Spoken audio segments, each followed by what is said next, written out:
যম মহারাজ একজন বৈষ্ণব। রাত অধিক হচ্ছে, খুব ঠান্ডাও পড়ছে, বাইরে বারান্দায় তো বোঝা যাচ্ছে। তা আমি বন্দনা তো আগেই করেছি, ওই জন্য সংক্ষেপে সমস্ত গুরুবর্গের শ্রীচরণে দণ্ডবোধ প্রণাম এবং সমস্ত বৈষ্ণববৃন্দ মাতৃবৃন্দা সবাইকে যথাযোগ্য দণ্ডবোধ প্রণাম করে সবাই অহিত কৃপা আশীর্বাদ প্রার্থনা করছি। হরিকথা প্রভু ঠিক বলেছেন, যম মহারাজ আসবেন না মানে ওনার অনুচরটাই আসে, যম মহারাজ তো আসেন না, অনুচরদের পাঠান। সমন দমন রাবণ রাজা, রাবণ দমন খুব মন দিয়ে শুনবেন। সমন দমন রাবণ রাজা, রাবণ দমন সমন ভবন না হয় গমন, সমন ভবন না হয় গমন, যে লয় রামের নাম। বুঝতে পেরেছেন সবাই?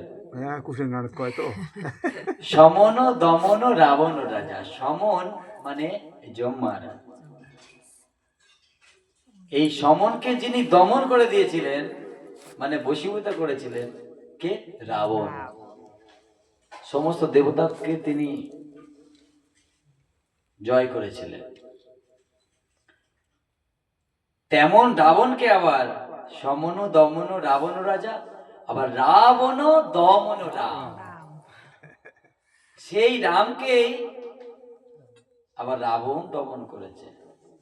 এই সেই রাবণকেই রাম দমন করেছে। হ্যাঁ, তারপরে লাইন কি বলছে? সমন ভবন না হয় গমন, সেই সমন ভবনে কে যায় না? যে রামের নাম লয়।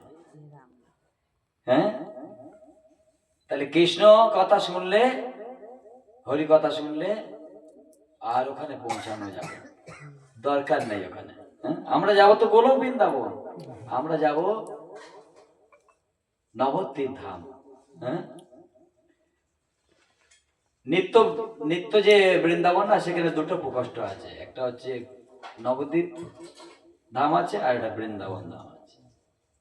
সেখানে গৌরলীলাও চলছে আর কৃষ্ণলীলা চলছে একই সঙ্গে। যে যাকে ভালোবাসে সেখানে চলে যাবে। হ্যাঁ,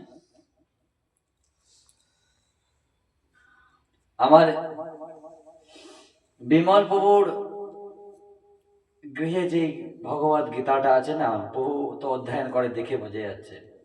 আমি খুলেছি একদম, ওখানেই একদম পৃষ্ঠার নাম্বার অনুসারে একদম লেখা আছে, মানে তিনি আলোচনা করেন, সুন্দর একটা শ্লোক আছে। তার আগে প্রভু বিমল প্রভুর এই স্থান যেটা কি যেন, প্রেমের ডানা, তো ওই অনুষ্ঠানে না আমার কীর্তন একটা মনে পড়ে গেল। আমি কীর্তনটা বার করেছিলাম, আবার ভাবলাম কীর্তন করবো, তা এক লাইন গাই। তারপরে এই যে প্রভু যেখানে ছেড়ে রেখেছে মনে হয় অধ্যয়ন করছিল, সেইটাই একটুখানি আলোচনা করবো। ভগবত গীতা বিমল হেম যিনি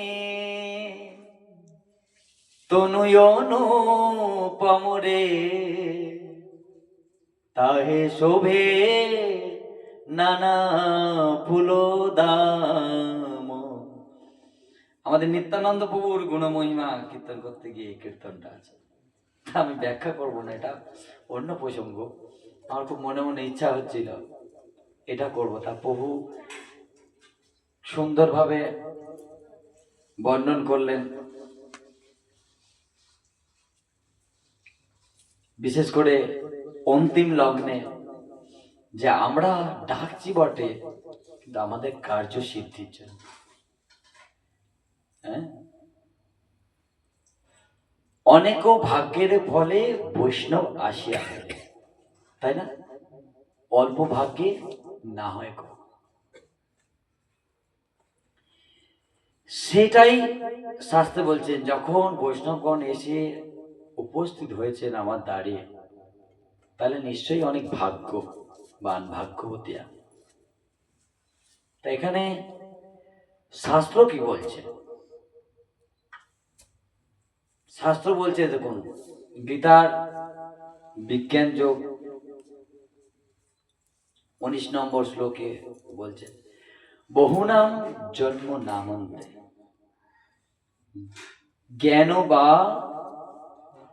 জ্ঞানবান মাং প্রপদ্যতে বাসুদেব সর্বমিতি সব মহাত্মা কি সুদুর্লভ। মা ওখান থেকে রান্নাঘর থেকে বলে দিচ্ছে, মানে আলোচনা করে খুব ভালো করে, সুদুর্লভ কথা বলেছে। আবার একটা সহজে উপায় বলে দিয়েছে, না যেটা আগে একটুখানি বললাম, অনেক ভাগ্যেরও বলে বৈষ্ণব আসিয়া মেলে, আবার এখানে সুদুর্লভ কথা বলেছে। শুধু দুর্লভ না, সুদুর্লভ। প্রথমেই বলছেন বহুনাম জন্ম নামান্তে, মানে বহু জন্মের, শুধু একটা জন্ম নয়, বহু জন্মের কথা বলছে। বহু নাম জন্ম নামান্তে জ্ঞানবান প্রপদ্যতে।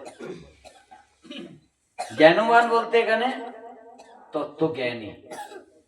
তত্ত্বজ্ঞানী সম্বন্ধে আলোচনা করছি একটু পরে, তার আগে অন্য কথা আমি বলছি। মাম মানে আমাকে, আমাতে, প্রপদ্যাতে মানে প্রপত্তি করেন, বাসুদেব বাসুদেব, সর্বম মানে সমস্ত, ইতি এভাবে সেই রূপে মহাত্মা মহাপুরুষগণ। মহাত্মা বলতে এখানে মহাপুরুষগণ বলতে আমরা যাদেরকে মনীষী এদেরকে বলি এরকম না। মহাপুরুষ বলতে এখানে বৈষ্ণব জগৎ শব্দ যেটা আছে না শাস্ত্রে, এই জন্য বলা হয়েছে ভাগবত পড়ো গিয়া বৈষ্ণবের স্থানে। কারণ শব্দের যদি মুখ্য ব্যাখ্যা যদি ভাবার্থ না বোঝেন, সমস্ত অর্থটাই পাল্টে যাবে, দিকটাই, সমস্ত মার্গটাই আলাদা দিকে চলে যাবে। তাহলে ওই যে ভাগবত পড়ো গিয়া বৈষ্ণবের স্থানে, আর একান্ত আশ্রয় করো চৈতন্য চরণে। তা এখানে যে মহাপুরুষ বলতে এই বৈষ্ণবদের কথা বলা হচ্ছে। প্রভু এখানে হরিকথা যেখানে সমাপ্ত করলো,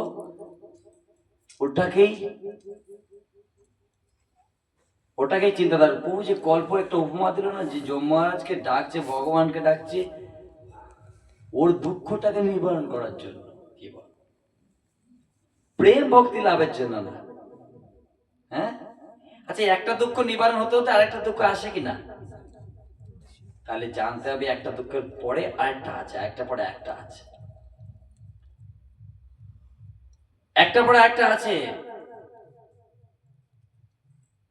তাহলে ও কেবল নিজের দুঃখটাকে নিবারণ করার জন্য। আবার যখন যমুনার এসছে, দেখুন মানুষ কত কপট, দেখুন এসছে, আবার যমু মহারাজ বলছে, না না বাবা, আমি তো তোমার ডেকেছি, এই বোঝাটা যদি তুলে দাও ভালো হয়, বোঝাটা তো পাচ্ছি না, বয়স হয়ে গেছে।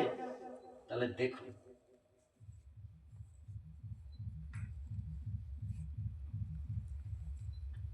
এই জন্য বলছে ভক্তি মুক্তি সিদ্ধিকামী সকলেই অশান্ত।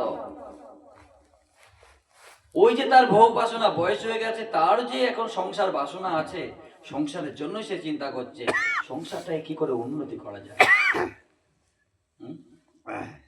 শরীর টানছে না, তখন ভগবানকে দোষ দিচ্ছে, যমরাজ আমাকে দেখে না, নিতে পারে না, সবার নেয়, তোমার গর্ববলটা কে ভোগ করবে?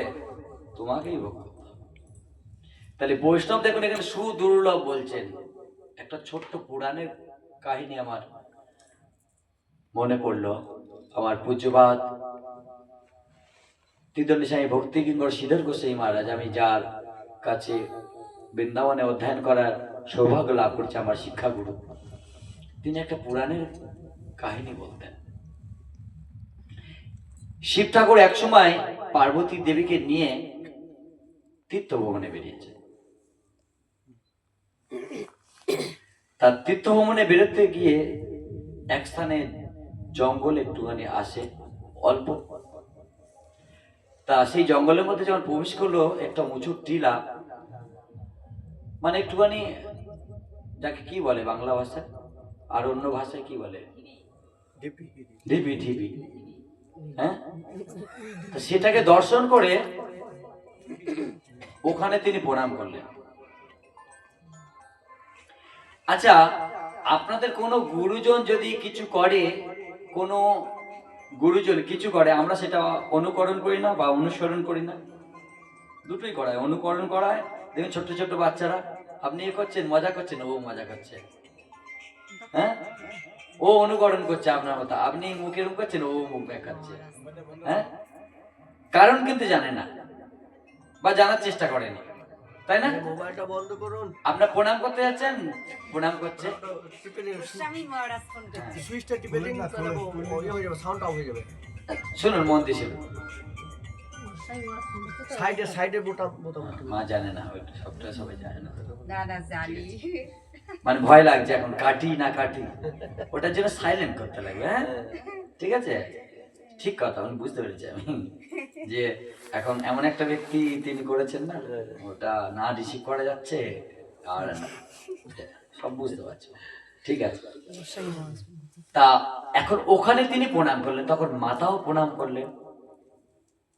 ভালো করে মন দিয়ে শুনুন, এই যে সুদূর লোভের কথা বলা হয়েছে না, ওটার ব্যাখ্যা হচ্ছে কেমন জিনিসটা, হ্যাঁ।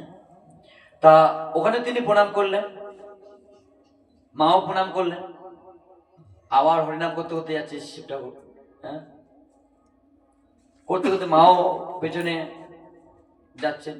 যেতে যেতে জঙ্গলের মধ্যে প্রবেশ করলেন, গিয়ে দেখছেন একটা সুন্দর মনোরম স্থান, যেখানে পুষ্প বাটিকার সব আছে, হ্যাঁ, সুন্দর সরোবর আছে, এরকম সুন্দর ব্যবস্থা আছে।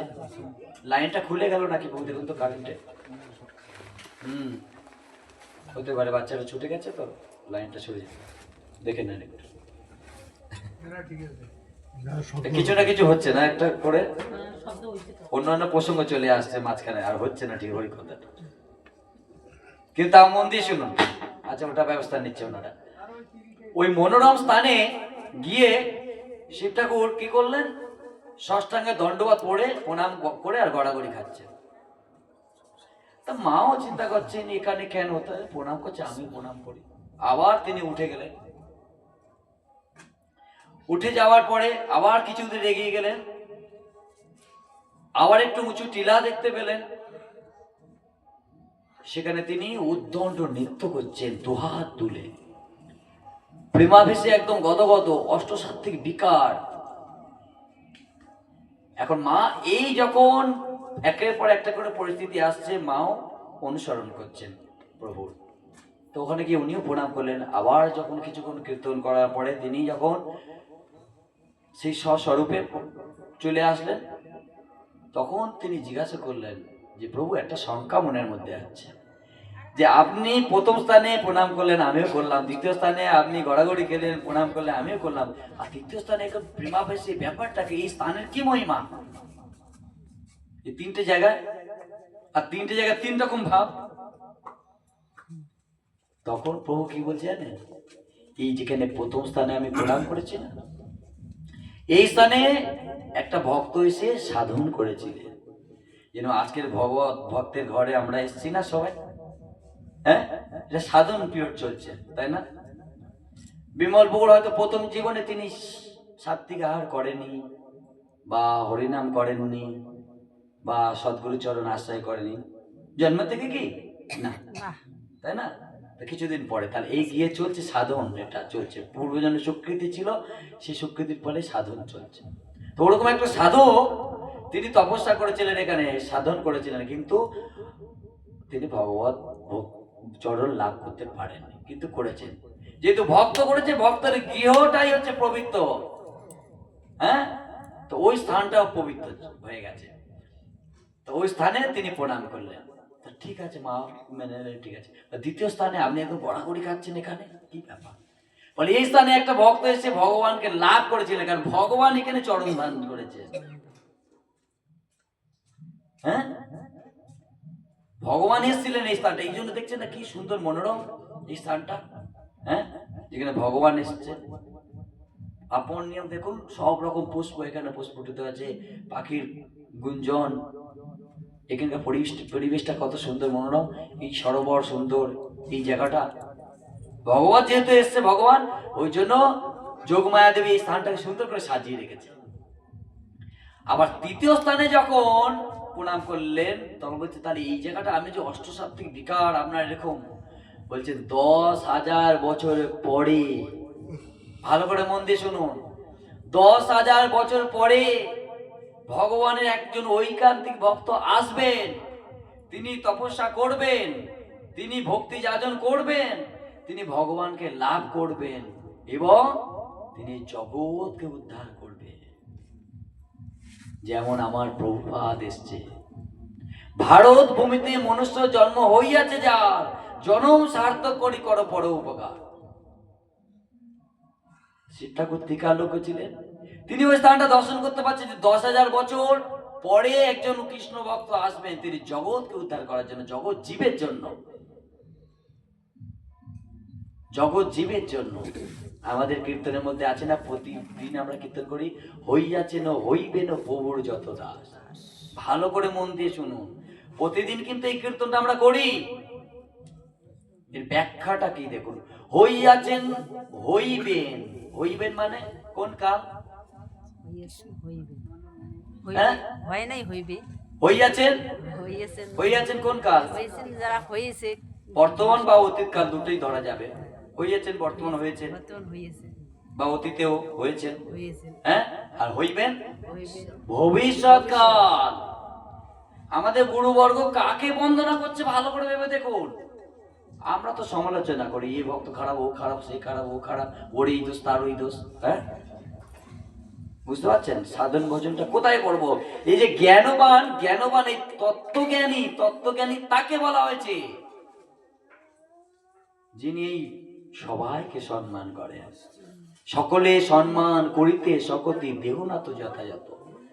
তিলক কাটেনি বলে ওনাকে গালাগালি দেবো, এ অবৈষ্ণব, এ নাস্তিক, হ্যাঁ, না, যে যেমন বৈষ্ণব চিনিয়া লইয়া, হ্যাঁ, বৈষ্ণবের ক্যাটাগরি আছে না, উত্তম, মধ্যম, অধম আছে না, তাহলে তাকে তেমন সম্মান করতে লাগবে। পিতার পুত্র বাড়িতে এসছে, কোন পিতা পুত্র বাড়িতে এসছে আমার বাড়িতে, পুত্রকে চেয়ার দিলাম আর বাবাকে বললাম এই নিচে বসো গেল তুমি, তাহলে পুত্রকে উপহাস করা হলো চেয়ার দিয়ে, যোগ্য নাই সে, আমাকে বলছেন কেন এরকম, তার মন খারাপ হবে না যে আমাকে চেয়ার দিচ্ছে, আমার বাবাকে, আর বাবার কিরকম অপমান হচ্ছে, আমাকে বসতে দিচ্ছে, আমার ছেলেকে দিচ্ছে, ছেলেকে উপহাস করছে আমার সামনে আর আমাকে মাটিতে বসতে দিচ্ছে, দুটোই ভুল। ওই জন্য বৈষ্ণব চিনিয়া লইয়া সকলে সম্মান করিতে সকতি, এই যে শব্দটা তত্ত্বজ্ঞানী, এখানে আরো সুন্দর অনেক ব্যাখ্যা করেছে, করছি পরে। তত্ত্বজ্ঞানী, তত্ত্বজ্ঞানী কোন তত্ত্বটা জানবেন, কি তত্ত্ব, বৈষ্ণব কি, সমস্ত তত্ত্বজ্ঞান থাকার দরকার আছে। শ্লোকটা খুব সুন্দর, তার ব্যাখ্যাটা বঙ্গানুবাদ করলে এক লাইনের মধ্যে হয়ে যাচ্ছে, কিন্তু ব্যাখ্যাটা অনেক। বলছেন বহু জন্মের পর তত্ত্বজ্ঞানী ব্যক্তি আমাকে সর্বকারণের পরম কারণ রূপে জেনে আমার শরণাগত হন, সর্বকারণের কারণ জেনে। আমরা এই ছোট্ট ছোট্ট জিনিসগুলো জানি না, সর্বকারণের কারণ কি জানবো? প্রতিদিন কীর্তন করছি, প্রতিদিন কীর্তন করছি, কীর্তনের ব্যাখ্যাগুলো আমরা বুঝি, তার তাৎপর্যটা কি, তার মর্মটা কি? গুরুদেবে বড় কৃপা করি গৌরব মাঝে গোদ্রুমে দিয়াছ স্থান। তারপরের লাইনটা কি বলুন তো, আজ্ঞা দিলাম ওরে এই ব্রজে বসি হরিনাম করো গান। আজ্ঞা দিলাম ওরে এই গজে বসি, পরে সমালোচনা করো, হ্যাঁ, পর নিন্দা করো। গুরুদেব আজ্ঞা দিয়েছে, পর চর্চা করো, পরে দোষ দেখো। পরে দোষ দেখো, দিয়েছে? দেয়নি। আমরা কীর্তন প্রতিদিন করি। গুরুদেব বড় কৃপা করে গৌর বন মাঝে গোদ্রুমে দিয়াছ স্থান। গৌরবন ব্রজভূমি, অভিন্ন বৃন্দাবন, এখানে আমাকে স্থান দিয়েছে। আমাকে যখন হরিনাম দিয়েছে, প্রভু কালকে সুন্দর ব্যাখ্যা করছিলেন। আমি যে পর্যন্ত হরিকথা বলেছিলাম, তারপরে উনি ব্যাখ্যা করছেন, আরে নাম আর নামের মধ্যে অভিনব। গুরুদেব আপনাকে দিয়েই দিয়েছে, আপনি বুঝছেন না। এই যে হরিনামটা, প্রভু একটু হাত তুলে দেখান তো, প্রভু হরিনাম করছে। নাম আর নামে অভিন্ন সবাই জানি, কিন্তু বিশ্বাস করি? কেউ বিশ্বাস করি না, কেউ বিশ্বাস করি না। তোমরা কি তা জানো না রে ভাই, তোমরা কি তা জানো না রে ভাই, সত্য বাবু গেছেন মারা, বিশ্বাস বাবুর দেখা নাই। সত্য বাবু মারা গেছে, আর বিশ্বাস বাবুর দেখা নেই। তোমরা কি তা জানো না রে ভাই, তোমরা কি তা জানো না রে ভাই, দুঃখীরামের লাঠির ঘায়ে গেল সুখরঞ্জন মরিয়া, শান্তি দেবী স্বর্গে গেছে অশান্তি দেশ ভরিয়া। দুঃখীরাম এমন হয়েছে না, সুখ ডেট, আর শান্তি দেবী স্বর্গে চলে গেছে। শান্তি কোথাও আছে? সব অশান্তিতে ভরে গেছে, সব সব জায়গায় অশান্তি, শান্তি নাই। আবার দয়ানন্দ মায়া রানী, দয়ানন্দ মায়া রানী হসপিটালে নিলেন ঠাই। তোমরা কি তা জানো না রে ভাই, তোমরা কি তা জানো না রে ভাই। দয়ার মায়া হসপিটালে, ওখানে দয়া মায়া হসপিটালে পড়ে আছে। ডাক্তার যে আমাদের ভগবানের পরে যাকে স্থান দেওয়া হয়, বৈদ্যকে, সব সময় পয়সা সে গুনছে, কি করে পয়সা বেশি আছে। মরা মানুষকে দিয়ে পয়সা ইনকাম করে নিচ্ছে কায়দা করে, হ্যাঁ। তাহলে ওদিকে আমি যাব না। তাহলে দেখুন এখানে যে তত্ত্ব জ্ঞানী, মানে ওই যে হইয়াছেন হইবে না প্রভুর যত দাস, আমার মন্দিরে এসছে, নিশ্চয়ই কোনো শ্রদ্ধা আছে, ভগবানকে ভালোবাসে। এই যে বউ বললো না, বউ শুরুতে বললো না, ওইগুলোই মাথায় ঘুরছে। চুরি করতে এসেছিল ভগবান, ভগবানের তার কাঁধে উঠে ঘুরছে। কত ভাগ্যবান বলুন তো, হ্যাঁ, কত ভাগ্যবান বলুন সে। মহাপ্রভু লীলায় আপনারা শুনেছেন, জগন্নাথকে দর্শন করতে গেছেন, রথে এক বুড়িমা দেখতে পাচ্ছেন, হ্যাঁ, মহাপ্রভু সেখানে দাঁড়িয়েছিলেন। ওই সবাই উঠতে উঠতে বুড়িমা মহাপ্রভুর কাঁধের উপর পা দিয়ে উঠে কাঁধের উপরে, আর ভক্তরা সবাই বলছে এই সর্বনাশ, এই বুড়িমাকে নামতে বলছে। বুড়িমা তো লক্ষ্য নাই, জগন্নাথকে দেখছে তো, আর মহাপ্রভু সবকে বারণ করছে, না না কোনো ডিস্টার্ব করো না, ও তো জগন্নাথকে দেখবে বলে এসছে। তা জগন্নাথ দেখার জন্য যা সাধন করতে হয়, ওরকম শিব ঠাকুরের ভক্ত একটা আছে। কামবনের ঘটনা, কামেশ্বর মহাদেবের ওই মন্দিরে সোনার কলসি ঝুলছিল, জল ঝাড়া দেয়, তার জল ঝাড়া সোনার কলসি, তা একটা চোরের লক্ষ্য পড়েছে, এই কলসিটা নিলে না অনেক পয়সা পাবো আমি, হ্যাঁ। এমন জায়গায় কলসিটা, শিব ঠাকুর মাঝখানে তো, না এই পথ দিয়ে ওঠা যাবে, না ওই পথ দিয়ে ওঠা যাবে, পারা যাচ্ছে না, ঠিক হাত পাওয়া যাবে না তো কলসিতে। উনি কি করেছেন, অনেক চিন্তা ভাবনা করে তার শিব ঠাকুরকে প্রণাম করে বলছে, প্রভু তোমার মাথার উপর না উঠলে তো পারা যাবে না, এটা তুমি অপরাধ ক্ষমা করো আমার, বলে শিব ঠাকুরের মাথায় পা তুলে দিয়েছে। যেই শিব ঠাকুর মাথায় পা তুলে দাঁড়িয়েছে, শিব ঠাকুর প্রকট হয়ে গেছে। বাবা সবাই তো আমাকে বেল পাতা, জল, গঙ্গা জল, একটু দুধ এই তো চড়ায়, তুমি তো নিজেকেই চড়িয়ে দিয়েছো আমার উপরে, নিজেকেই সমর্পণ করে দিয়েছো সমর্পণ। চিন্তা করুন, এই জন্য বলেছে আশুতোষ, ইনি হচ্ছেন বৈষ্ণব। বলার তাৎপর্য ইনিই হচ্ছেন বৈষ্ণব, বুঝতে পারছেন? এই যে সরল, ওই জন্য শিব ঠাকুর হচ্ছেন বৈষ্ণবদের সব থেকে শ্রেষ্ঠ বৈষ্ণব, অগ্রগণ্য। অগ্রগণ্য। শিব শিব ঠাকুর হচ্ছেন সব থেকে শ্রেষ্ঠ, বুঝতে পারছেন? তো এই যে তত্ত্ববেত্তার কথা বলছে এখানে, এক মিনিট, হ্যাঁ বলুন। প্রভু একটা কথা বললেন, আমি 1 মিনিট একটু ব্যতিক্রম করছি। প্রভু একটা কথা বললেন, এই কথার কিন্তু আবার ভুল ব্যাখ্যা করবেন না। ওই যে বললেন যে বুড়িমা, প্রভু বললেন না জগন্নাথ দেবকে দেখার জন্য যা সাধন করতে হয় করতে হবে। সে জানে না মহাপ্রভু কাঁধে চেপেছি, এটা কিন্তু সরল হৃদয়ে করলেন। কিন্তু তা বলে আমরা সাধন ভজন করার জন্য, ভগবানকে পাওয়ার জন্য কাউকে মাথা চেপে করব না। এটা বুঝবেন, কাউকে মারিয়ে মাথা চেপে কাউকে লঙ্ঘন করে তা নয়। সরল হৃদয়ে, যে এখনই বললেন সরল হৃদয়, ওটা ভাবে, তার ঠিক কথা। সরল হৃদয়, সরল হৃদয় হচ্ছে সরল হৃদয়, হ্যাঁ, সরলতাই বৈষ্ণবতা। হ্যাঁ, তত্ত্ববেত্তা তো তিনি, তত্ত্ববেত্তা তিনি যিনি সরল। হ্যাঁ, বৈষ্ণবের হৃদয়ে সদা গোবিন্দ বিশ্রাম। কেন? ওই সরলতার জন্য ভগবান ওখানে এসে বিরাজমান করেন। হ্যাঁ, সরলতার জন্য তিনি ওখানে এসে আশ্রয় নেন। নাহলে চারিদিকে যা জ্বালা হচ্ছে, যা ডাকাডাকি হচ্ছে, ভগবান কোথায় লুকাবে? হ্যাঁ, এসে ভক্তের হৃদয়ে এসে চুপ করে লুকিয়ে থাকে। ওখানে এসে তিনি আশ্রয় নেন। এই সুদুর্লভ যে ভক্ত, ভগবানের থেকে ভক্তের মহিমা এখানে বড় বলছে এই শ্লোকে।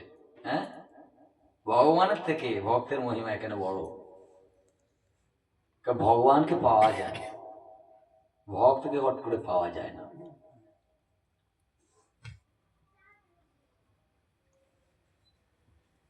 গঙ্গার পরশ হইলে পশ্চাতে পাবন, দর্শনে পবিত্র করো।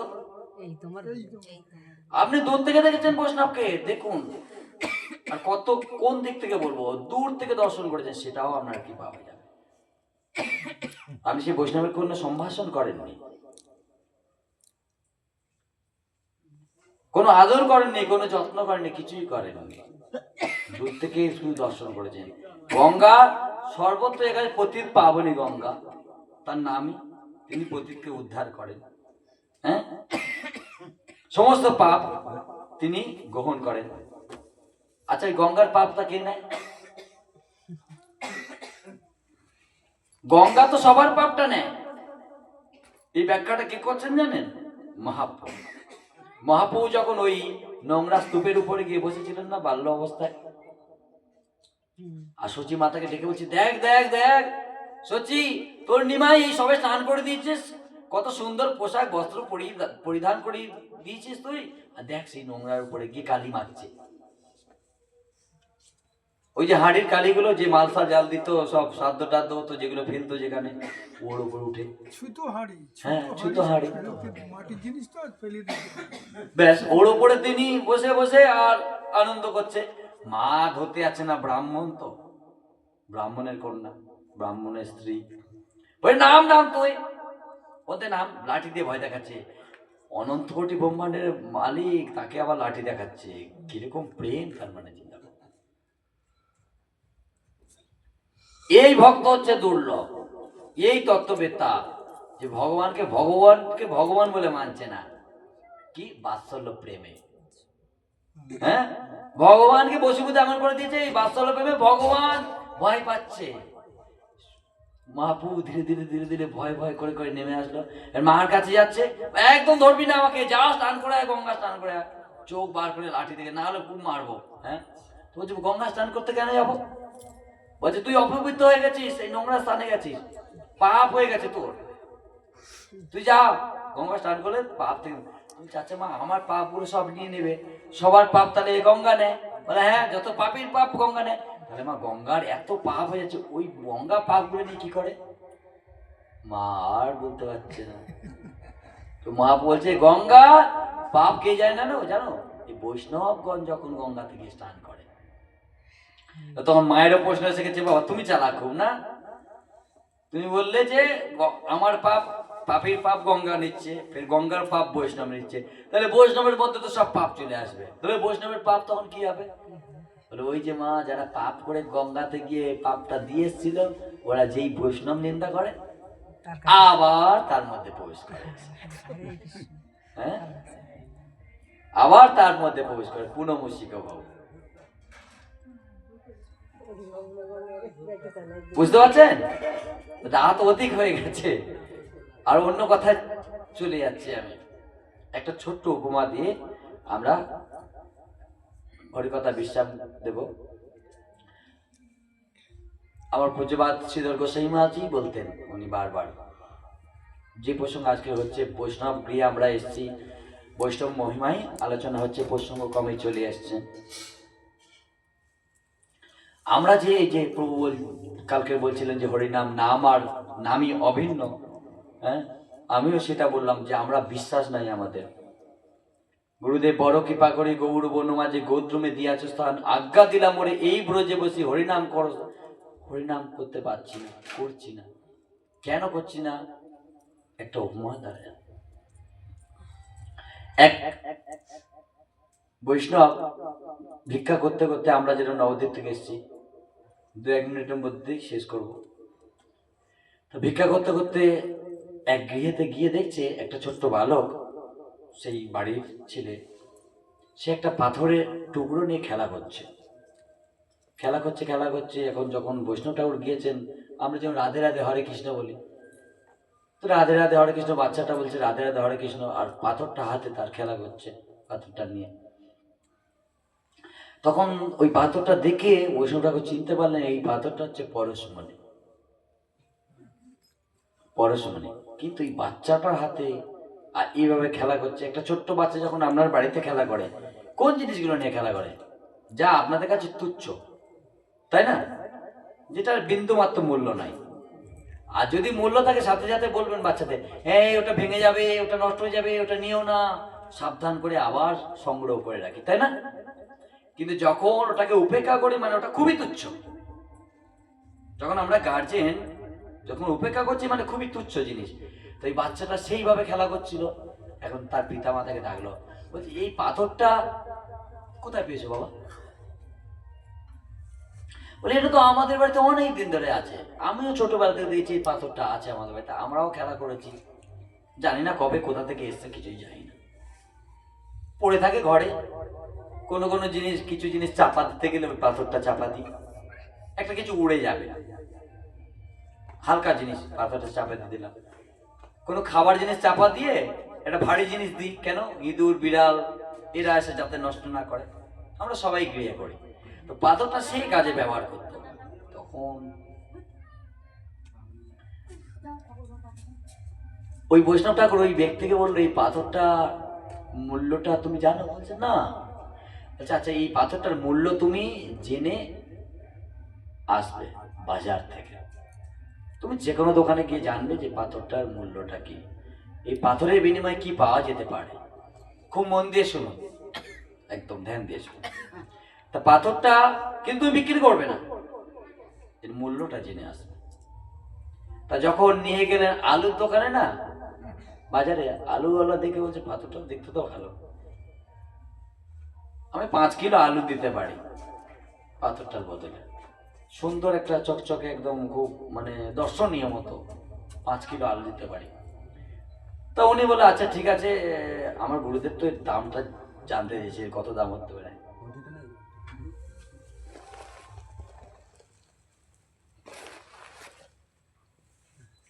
তো এই পাথরটা তিনি নিয়ে আবার ফের অন্য সবজির দোকানে গেলেন, বেগুন, পটল, আলু, মূলো ইত্যাদি ইত্যাদি। এক একজন এক এক রকম তার দাম দিল, কেউ 10 কিলো, কেউ 20 কিলো, কেউ 50 কিলো। তো গুরুদেবকে এসে বললো এরকম বলে, তুমি এখন একটু ওর থেকে উন্নত ধরনের দোকানে যাও, চাল ডাল এগুলো একটুখানি বড় দোকান, সবজির দোকানের থেকে ওগুলো একটু বড় দোকান না।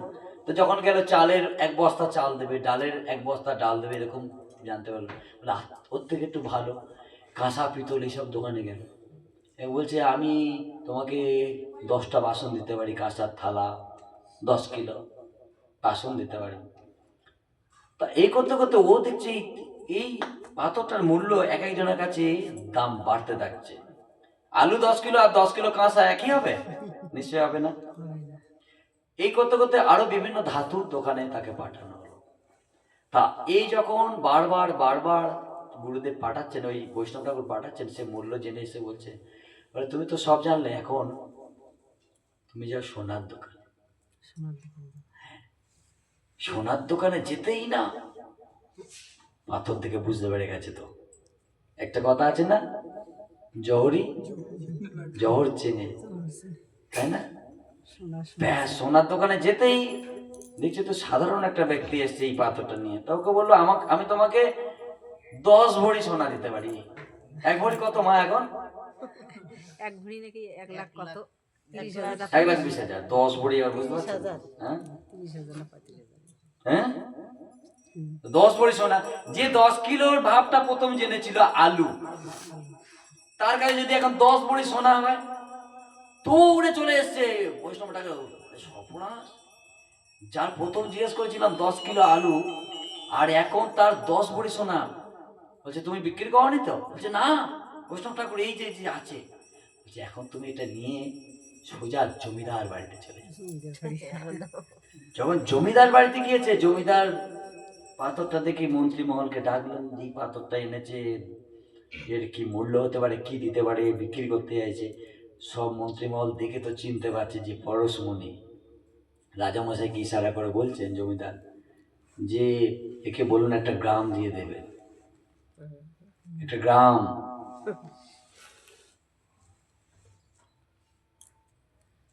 রাজামশাই বলছে গ্রাম দিলে কি মেনে নেবে? বলো সাধারণ ব্যক্তি কিচ্ছু বোঝে না, আপনি বলুন। রাজামশাই বলো তোমার এই পাথরটার বিনিময়ে একটা গ্রাম তোমাকে দিয়ে দেবো। উনি শুনেছে স্বপ্না 10 ভরি সোনা, একটা গ্রামের আমি একদম মালিক হয়ে যাবো পুরো। দৌড়ে চলে এসছেন গুরুদেবের কাছে। গুরুদেব একটা গ্রাম দিতে চাইছে জমিদার বাবু। তুমি যাও রাজার কাছে এই পাথরটা নিয়ে। রাজার কাছে গিয়ে উপস্থিত হলেন রাজামশাই তখন, আর দাম না জিজ্ঞেস করে বলে পাথর পেয়েছো কোথায় তুমি বলো। বলছে না না রাজামশাই, সেটা পরের কথা, আপনি আর বলেন মূল্য কথা। বলে না, আমি জানতে চাইছি পেয়েছো কোথায়। বলছে আমার পূর্বপুরুষে ছিল এটা। তখন রাজা তো, তখন রাজামশাই বললেন তাকে, যেহেতু তিনি সৎ, তিনি তো বললেন তখন যে এই পাথরটার মূল্য আমার রাজ্য কেন, এই ব্রহ্মাণ্ডে কেউ দিতে পারবে না, এই পৃথিবীতেই। এটা পরশমণি। সে আবার কি জিনিস? যিনি যে সোনা প্রসব করে, এটা পরশমণি। দৌড়ে পাথর নিয়ে চলে এসছে গুরুদেবের কাছে। গুরুদেব, রাজামশাই বলছে এটা পরশমণি, সে আবার কি জিনিস? আপনারা শুনেছেন পরশমণির কথা? শাস্ত্রেই শুধু শুনেছেন, যে কজন বৈষ্ণবদের কাছে হরিকথা শোনেন বলে সেই কজন। পরশমণি কি দেখেছেন নাকি? ওই সোনা বাস্তবটা আছে, আছে, বিশ্বাস করতে হবে। আছে, আছে বলে তো আমাদের শাস্ত্রে আছে। হ্যাঁ আছে। তা পরশমণি আমরা কেউ দেখিনি এখানে। হ্যাঁ হ্যাঁ, তাহলে হ্যাঁ সোনা প্রসব করেন তিনি। হ্যাঁ ঠিক, সোনা প্রসব করেন তিনি। তা সেই পরশমণি আমার কাছে আছে। তখন ওর জ্ঞান হচ্ছে কিরকম দেখুন, যে আলুর দাম 10 কিলো আলু পেতে চেয়েছিল, এখন সেই পরশমণির কথা শুনছে যে সোনা প্রসব করে। যখন এই জ্ঞানটা হয়ে গেল, তখন গুরুদেব বলছেন, বলে এবার তুমি কি করে বলো। যার ওই পরশমণির জ্ঞান হয়েছে না, এই বৈষ্ণবের সংস্পর্শে এসে, তখন তার দিব্য জ্ঞান হয়েছে যে এই জ্ঞান প্রদান করতে পারে, সে কত জ্ঞানী। যে লোভ করে নিয়ে যায়নি আমার থেকে, কোনো ছল করেনি। এই যারা যারা যার যার কাছে আমি নিয়ে গেছি, সবাই ছল কপট করছিল। কি ওই 10 কিলো ভালো লাগছে তো, একে 10 কিলো দিয়ে এটা নিয়ে নি আমি। তার মূল্য সে তো বিক্রি করবো গেছিল, মূল্য কত হতে পারে? হ্যাঁ, সবাই কিন্তু ভালো বলে, আপনি ভালো না বলে সেই জিনিস নেবেন? ভালোটা দাম দর করেন না, হ্যাঁ, কি কম দাম কি করে পড়ে 10 টাকা কমিয়ে ওই জিনিসটা আমি নিতে পারি, চেষ্টা করেন না? সবাই চেষ্টা করেন, এখানে যারা যারা আছে সবাই চেষ্টা করেন যেটা আপনার ভালো লাগে সেই জিনিসটা দাম দর করে কম করে নেওয়ার চেষ্টা করেন। কোনোদিন বলেন যে খুব ভালো লেগেছে 100 টাকা দাম, আমি 500 টাকা দিচ্ছি, আপনি দেন? কেউ বলেছেন কোনোদিন? কেউ বলেনি, ব্রহ্মাণ্ডে কেউ বলেনি, বলবেও না। কোনদিন বলেছেন যে এটা আমার ভালো লেগেছে 10 টাকা দাম, আমি 100 টাকা দিচ্ছি, যেহেতু আমার ভালো লেগেছে আপনাকে আরো 90 টাকা আমি বেশি দিচ্ছি, খুশি হয়? কেউ বলেছে কোনোদিন? কেউ বলেনি। তাহলে সবাই ছল কপট, তার দিব্য জ্ঞান হয়ে গেছে আজকে সেই বৈষ্ণবের কৃপায়। সেই বৈষ্ণবের কৃপায় তার জ্ঞান হয়ে গেছে, তখন তিনি চরণে পড়ে পরশমণি ছেড়ে দিয়েছেন, ফেলে দিয়ে তার চরণে পড়ে গেছেন যে প্রভু আপনি এসছেন, যে এই দিব্য জ্ঞান হয়ে যাওয়ার পরে আমি জানতে পেরেছি তাহলে আপনার কাছে কি বস্তু আছে সেটা আমাকে দান করুন। তো এই গল্পটার তাৎপর্য হচ্ছে এই প্রভু যে হরিনামের কথা বলছেন, নাম আর নামে অভিন্ন, গুরুদেব আমাদেরকে পরশমণি দিয়ে রেখেছে, আমার মূল্যটা জানি না, তার বিচার করতে পারছি না যে কত মূল্য হতে পারে। ভগবানকেই দান করেছেন গুরুদেব, ভগবান কৃষ্ণ, সে তোমার কৃষ্ণ দিতে পারো, তোমারও স্বগতি আছে, ভগবানকেই দান করেছে। তো রাত অধিক হয়ে গেল মা, তাহলে আমাদের কাছে গুরুদেব সেই জিনিসটাকেই দান করে গেছেন, দিয়েছেন।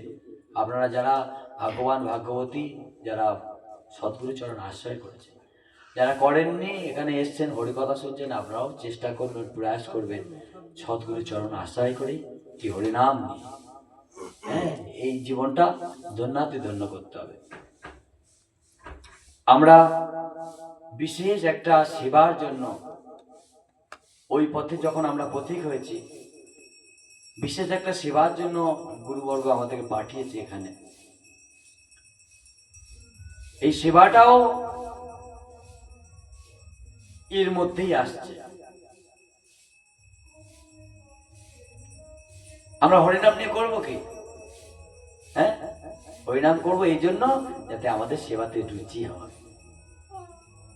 হরিনাম করবো এই জন্যই আমার সেবাতে রুচি হয়, তার জন্য আমাদের হরিনাম করা। সেবা প্রবৃত্তি নাই তো আমাদের, আমরা শুধু সেবা নেওয়ার জন্য আছি, দাও দাও দাও দাও দাও। হ্যাঁ, এই দেহটা সদা সর্বদা দাও দাও দাও দাও করছে। কখন কখন দাও দাও করবে না? যখন এই দেহটা দাহ হয়ে যাবে আর দাও দাও করবে। দেহটা যখন দাহ হয়ে যাবে তখন আর দাও দাও করবে না। তা আমরা এসছি ভগবানের সেই নিত্য সেবা, যেটা অভিন্ন বৃন্দাবন নবদ্বীপ ধাম, সেখানে গৌর পূর্ণিমা মহাপ্রভুর জন্মতিথি প্রতি বছরের ন্যায় এবছরও উদযাপন হবে। আমাদের দেবানন্দ গৌরী মঠ বেদান্ত সমিতি আপনাদের সবাইকে নিমন্ত্রণ, আমি নিমন্ত্রণ পত্র এনেছি, যারা যারা পাননি আমার কাছ থেকে নিমন্ত্রণ পত্র নেবেন। আর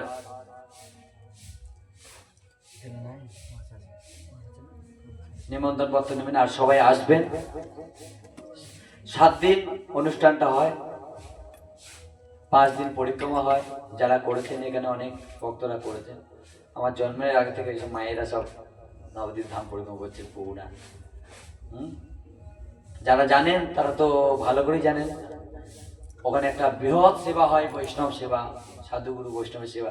বিভিন্ন তীর্থ থেকে সাধুগুরু বৈষ্ণবরা আসেন, তারা সেবা ধাম পরিক্রমা করেন, এরকম সুন্দর সুন্দর দিব্য দিব্য হরিকথা তারা পরিবেশন করে, ভগবানের লীলা তারা পরিবেশন করে। আমরা সেই স্থানে গিয়ে আমাদের নিজেদের জীবনকে ধন্যাতিধন্য করব। কায় মন বাক্যের দ্বারায় সেবা করার কথা বলা হয়েছে। তা ওখানে গিয়ে তো আমরা সেবা করবো, ওটা কায়, হ্যাঁ, দেহের দ্বারায়। পরিক্রমা করাটাও সেবা একটা, পরিবেশন করা, বাসন মাজা, ওর থেকে বড় সেবা পরিক্রমা করা, ওটাও বৈষ্ণব সেবা। কিন্তু কীর্তনের সঙ্গে আচ্ছা যদি ভক্তই যদি না থাকে, কাকে নিয়ে পরিক্রমা হবে? হ্যাঁ, গুরুদেব বলতেন, পরম গুরুদেব বলতেন, আমার যে মঠে এসছে না, এই মঠে এসছে এটাই সেবা করছে।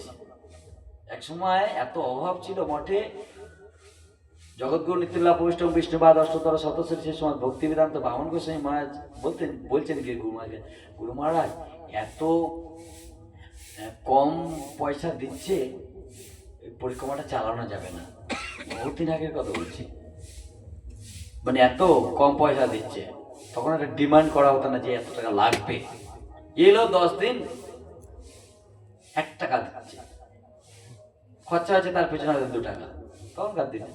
হ্যাঁ, আবার কেউ হয়তো আসেনি 10 টাকা দিয়েছে, আবার এরকম ব্যক্তি আছে আসেনি কিন্তু 10 টাকা দিয়েছে। হ্যাঁ, তখন এমন পরিস্থিতি, খুব কষ্ট করেই চলতো। তো গুরুদেব এই পরিক্রমা এরকম করা যাবে না, বলতে হবে ওদেরকে। তো বলছি ওরা যে এসছে আমার মঠে এই পর্যন্ত এসছে প্রভুপাদের বাণী প্রচার করার জন্য, এই পরিক্রমাটাকে সাফল্য মণ্ডিত করার জন্য, এই যে সভাটাকে সাফল্য মণ্ডিত করার জন্য ওরা যে এসছে, উপস্থিত হয়েছে, এটাই সেবা। প্রত্যেকের কি বড় সেবা করবে, ভাবনাটা কোথায় দেখছেন? আপনারা যদি না আসতেন আমাদের কিছু মূল্য আছে? হ্যাঁ, আমরা কার কাছে কীর্তন করবো, কার কাছে হরিকথা বলবো? বক্তার থেকে শ্রোতার মূল্য বেশি।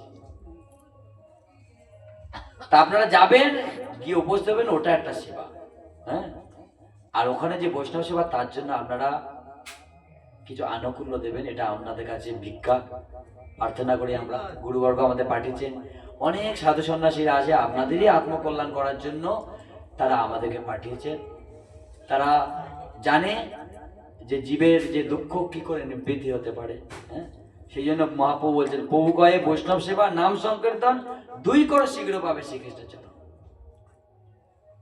তাই আনুকূল্য কিছু সেবা করবেন আপনারা। অনেক সেবা আছে, মহাপ্রভুর পরমান্ন, নৃসিংহদেবের পরমান্ন ভোগ লাগে 100 কিলো আমল দুধ, 2 কিলো 5 কিলো 10 কিলো, যার যেরকম সামর্থ্য আপনারা দিতে পারেন, তার আনুকূল্য। এছাড়া ভগবানের ঠাকুরের প্রতিদিন শৃঙ্গার হয়, বস্ত্র দান করতে পারেন।